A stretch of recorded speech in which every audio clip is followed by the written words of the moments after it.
স্বামী তোমার মনস্কামনা পূর্ণ হোক, স্বামী তোমার মনস্কামনা পূর্ণ হোক। এমন সময় ভগবান বামন অবতার বলি রাজা রাজ দরবারে ভিক্ষা করার জন্য আগমন করলেন।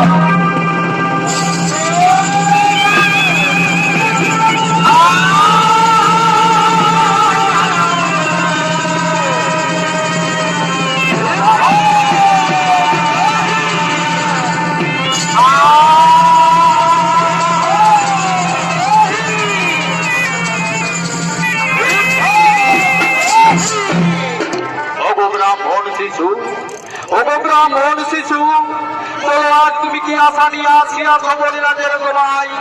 বলো তুমি আজ কি ভিক্ষা পেলে আনন্দ পাবে? বলো তুমি কি ভিক্ষা চাও? মনের মতো ভিক্ষা তুমি চেয়ে নাও। মহারাজ বলি, আমি এখন আধা ব্রাহ্মণ শিশু, আমার মনে কোনো লোভ নেই, কিন্তু যে ভিক্ষা আমি চাইব সে ভিক্ষা তুমি কখনোই দিতে পারবে না।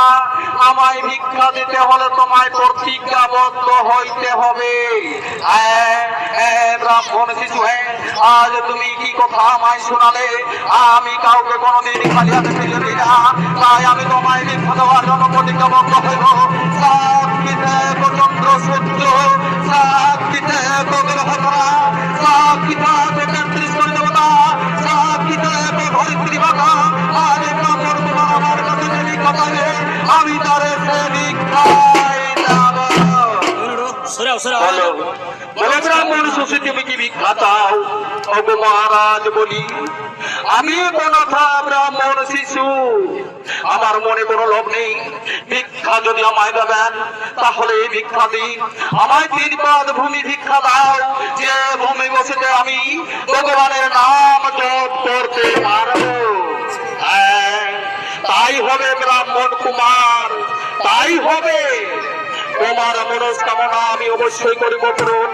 তুমি চেয়ে নাও 3 পাদ ভূমি, তুমি চেয়ে নাও 3 পাদ ভূমি।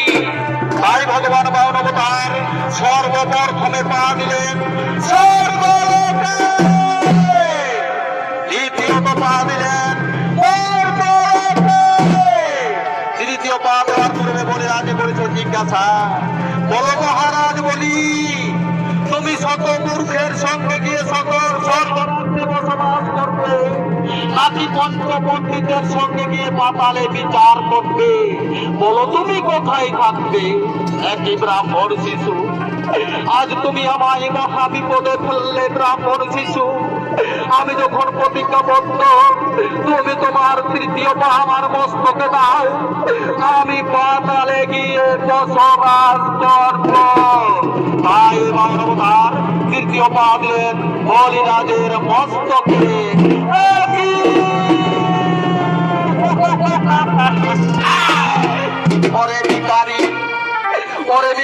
ব্রাহ্মণ শিশু, আজ তুইও কারণে আমাদের স্ত্রী পুরুষে করিয়ে দিচ্ছে। তোর মতো ভিখারি ব্রাহ্মণ শিশুকে জন্মের সঙ্গে সঙ্গেই ইষ্ট্র যুদ্ধে বিষ মেশায়া হত্যা করা উচিত। তোমার মনস্কামনা পূর্ণ হবে মহারানী বিন্ধ্যা, তোমার মনস্কামনা পূর্ণ হবে। তবে এ যুগে নয় আগত কাপড় যুগে যখন আমি জন্ম নেব মানবের ঘরে শ্রীকৃষ্ণ রূপে, তখন তুমি জন্ম নেবে আমারই মামা মথুরা রাজা বংশের ভাইমা পুতুলা রাক্ষসী রূপে, তখনই তোমার মনস্কামনা পূর্ণ হবে।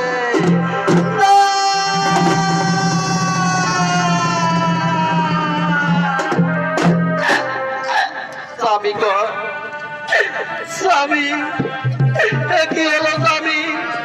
আজ স্ত্রী পুরুষে আমার রইল বিচ্ছেদ, আর তোমার সঙ্গে আমার কোনোদিন দেখা হবে না। স্বামী